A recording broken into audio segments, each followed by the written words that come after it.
Thanks for joining me again as we look back at another great classic film. This was just the third feature from a director who has gone on to make over 20 films and is still working. For many, it's considered the quintessential New York Gangster film and features a number of actors who went on to make their mark in many great films, often in tough guy roles. It is Mean Streets from 1973. Director Martin Scorcese's first film, Who's That Knocking at My Door, was effectively a black and white rough draft for this film, and was inspired by Federico Fellini's 1953 film I, Vitelloni.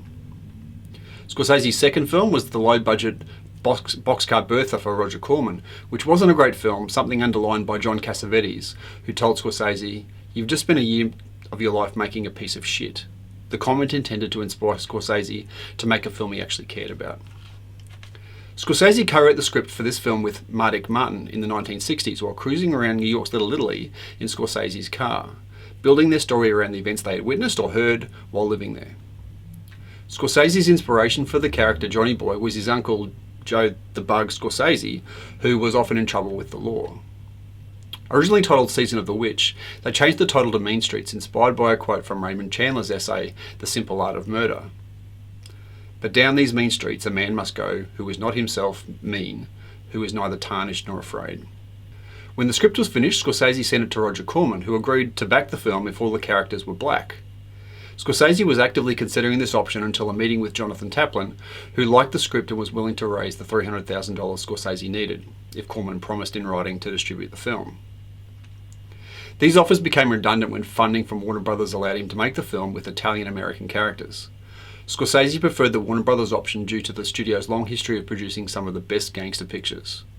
The budget was topped up by Francis Ford Coppola, who also invested in the film. Corman said in an interview years later that it was a great Italian film, but would have been better as a black film. Scorsese reunited much of the crew from Boxcar Bertha, who were perfect for this film, being veterans of very low-budget filmmaking. Robert De Niro was initially offered any four of the main parts in the film and asked to play Charlie Capper, but the part was offered to Jon Voight because the financial backers were keen on casting Voight in the role. When Voight turned the part down, it was offered to Harvey Keitel, and once Keitel was on board, Scorsese was able to convince De Niro to take on the role of Johnny Boy Chiavello. Martin Scorsese plays Jimmy Shorts, also appearing uncredited in A Portrait with Harvey Keitel in the opening home movies and main title sequence, and his voice appears in narration, saying, "Father, I'm not worthy of your flesh." A very young Robert Carradine plays an assassin who kills a man in a bar, his victim being his older brother David Carradine. The film shoot included 6 days on location in New York, with the majority of the interiors filmed in Los Angeles. On some days they did as many as 24 setups, making the film on the run from the Teamsters, as making it as a union shoot would have blown the budget. Due to the low budget, some of the most iconic shots in the film were done using a handheld camera, including a 69-second take that follows Johnny Boy as he walks through Charlie's apartment and the famous pool hall brawl. Harvey Keitel's drunken scene was shot by strapping the camera to the actor while he swayed about and running the film at a lower speed to give it a woozy, drunken feel. According to Scorsese, Robert De Niro and Robert Romanus clashed during the production, and Scorsese played on this animosity for the keen scene when Johnny Boy pulls a gun on Michael. Scorsese recalls that the animosity between them in that scene was real, and he played on it. The word fuck and its derivative are used 52 times, and along with the violence, this led to the film being banned by the BBC in the 1980s. Frequent profanity became a trademark of many of Scorsese's subsequent films. Scorsese's personal record collection was the source for the film's score, and this ended up eating up about half of the budget. Martin Scorsese edited the film himself, but consulted Sidney Levin for advice, giving him editing credit for the movie. Brian De Palma also helped Scorsese edit some scenes.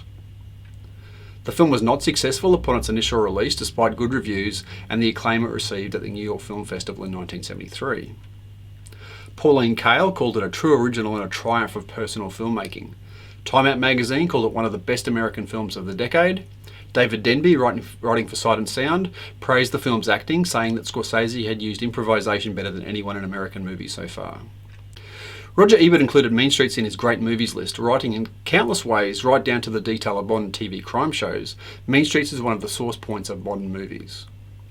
Entertainment Weekly voted it the 7th greatest of all time.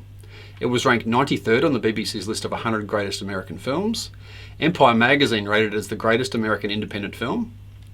James Gandolfini cited Mean Streets as his greatest film influence, saying he saw it 10 times in a row. For director Catherine Bigelow, it's one of her 5 favourite movies, and Spike Lee named Mean Streets as one of his main influences.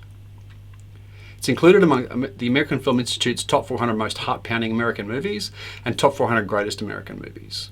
It is one of the 1001 movies you must see before you die, and in 1997 it was selected for preservation in the US National Film Registry. Now, if you're a Scorsese fan, you'll love this film too. Great performances from De Niro and Keitel, making it no surprise that they went on to long and successful careers. The film has a documentary feel about it, and it's this sense of realism which makes it so effective. So, what I'd encourage you to do is go to our website, find our virtual screenings page, find the link to this particular film, click on it and watch it. As always, see what you think. We'd love you to come back and share your thoughts, and whether you'd recommend this film for others as well. And then we're back in the not too distant future for our next classic films review. Catch you next time.